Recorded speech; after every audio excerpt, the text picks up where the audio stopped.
పాకిస్తాన్ మాజీ fast bowler Shoaib Akhtar ప్రస్తుతం మళ్లీ వార్తల్లో నిలిచాడు. అయితే ఈసారి అతడు వార్తల్లోకి రావడానికి క్రికెట్ కారణం కాదు, ఆయన పెద్దన్నయ్య షాహిద్ అఖ్తర్ అంత్యక్రియలు. ఈ అంత్యక్రియల వేడుకకు సంబంధించిన కొన్ని వీడియోలు సోషల్ మీడియాలో వైరల్ అవుతుండగా, అందులో నిషేధిత ఉగ్రవాద సంస్థ లష్కరే తోయిబా, దానికి అనుబంధ రాజకీయ విభాగమైన పాకిస్తాన్ మర్కాజీ ముస్లిం లీగ్కు చెందిన పలువురు కీలక నేతలు, కార్యకర్తలు హాజరయ్యారనే వాదనలు వెలువడటం తీవ్ర కలకలం రేపుతోంది. వివరాల ప్రకారం షాహిద్ అఖ్తర్ అంత్యక్రియల ప్రార్థనలు ఇస్లామాబాద్లోని H8 శ్మశాన వాటికలో జరిగాయి.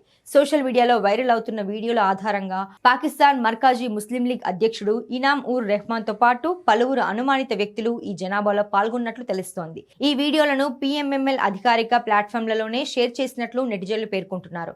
లష్కరే తోయిబా వ్యవస్థాపకుడు, మోస్ట్ వాంటెడ్ ఉగ్రవాది హఫీజ్ సయీద్ కు ఈ పాకిస్తాన్ మర్కాజీ ముస్లిం లీగ్ పార్టీ రాజకీయ ముసుగుగా పనిచేస్తుందనే ఆరోపణలు మొదటి నుంచి ఉన్నాయి. అంతేకాకుండా పహల్గామ్ ఉగ్రదాడి మాస్టర్ మైండ్ సైఫుల్లా కసూరితో ఇనామ్ ఉర్ రెహమాన్ కలిసి ఉన్న కొన్ని పాత ఫోటోలను కూడా ఇప్పుడు నెటిజన్లు బయటకు తీసి వైరల్ చేస్తున్నారు. అయితే ఓ అంతర్జాతీయ క్రికెటర్ కుటుంబ సభ్యుడి అంత్యక్రియల్లో నిషేధిత ఉగ్రవాద సంస్థల ప్రతినిధులు బహిరంగంగా కనిపించడం పాకిస్తాన్లో ఉగ్రవాద నెట్వర్క్ల స్వేచ్ఛపై మళ్లీ అనేక ప్రశ్నలను లేవనెత్తుతోంది.